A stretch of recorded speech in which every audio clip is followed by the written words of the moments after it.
So for my final video, I want to talk about how this year Black transgender individuals are on track to having the deadliest year in history for violence against Black transgender individuals.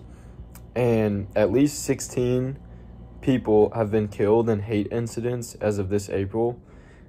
And broadly, Black LGBTQ individuals find themselves at the intersection of multiple forms of discrimination as anti-Blackness and anti-LGBTQ sentiment compound to result in a higher incidence of police interactions, toxic workplace discrimination, and large-scale economic difficulties.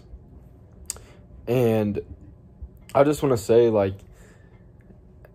you shouldn't worry about what other people are doing because everyone's living their own separate lives, and you should just be happy and focus on your own life, and you shouldn't be committing hate crimes just because you don't like something. Everyone is entitled to their own opinion, and it just goes to show how messed up people are in our world today.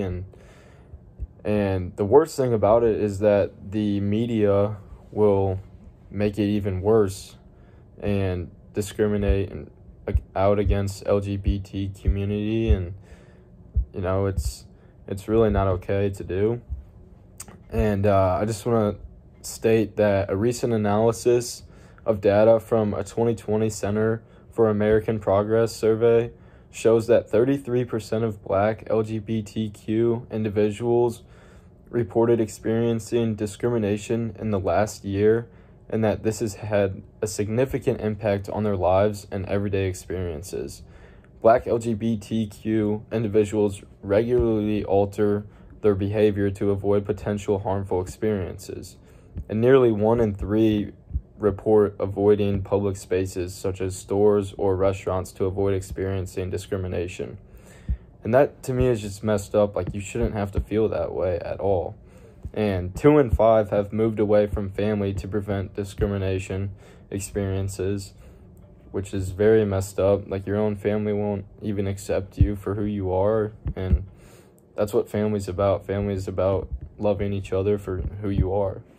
And 1 in 5 avoid travel because of the discriminations they receive.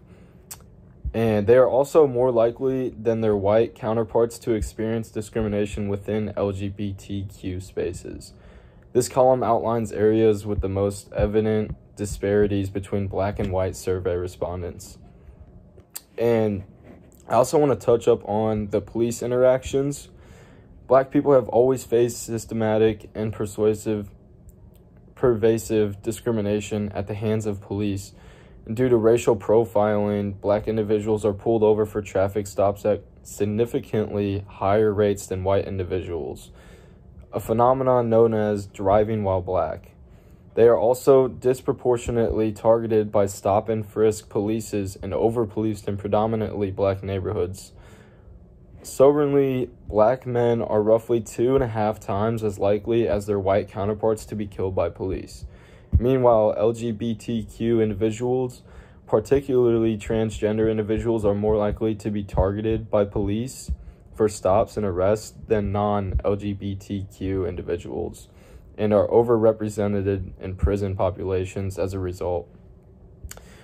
So some statistics that I have here on my note cards: 25% of Black LGBTQ individuals reported experiencing discrimination when interacting with law enforcement. 13% of white LGBTQ respondents reported the same. 40% of Black LGBTQ individuals reported avoiding law enforcement to avoid experiencing discrimination. 28% of white LGBTQ respondents reported the same. So, as you can see, the percentage of Black people are a lot higher than white people, even though they're still all LGBTQ community. They're all part of that, and it just goes to show that we discriminate against black people for no reason at all, and it's ridiculous, and it needs to stop.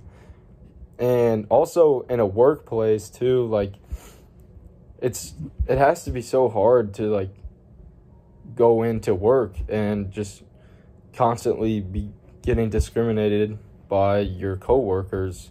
I mean, why would you ever want to go into work? I mean, I'm sure that puts a lot of people out of business just because they don't want to have to go in and deal with that. Or I'm sure a lot of people turn away their job or just leave and put in their 2 weeks or whatever because they can't handle it, or, you know, and it's really sad, and it's upsetting that this is the world we live in today. And I also have some statistics about LGBTQ individuals being mistreated in a workplace. And 78% of black LGBTQ individuals report that discrimination has affected their ability to be hired to some degree, and 55% of white people, LGBTQ respondents, reported the same. And 56% of black LGBTQ individuals report that discrimination has affected their ability to retain employment to some degree, and 46% of white LGBTQ respondents reported the same. 40% of black LGBTQ individuals made specific decisions about where to work in order to avoid discrimination, and 33% of white LGBTQ respondents reported the same. So, as you can see here, black LGBTQ, and not even LGBTQ, you don't have to be part of that community, but black people in general just are targeted more than white people, which is, it's just messed up. And that's the world we live in today. And, you know, people don't want to accept that. And especially when you see stuff on the media too, like, that just, it makes everything worse, because people are easily influenced by the media, and whatever is put out there, they'll believe it, and their thoughts will start changing to thinking that that is okay, and that that's just the normal world that we live in today. So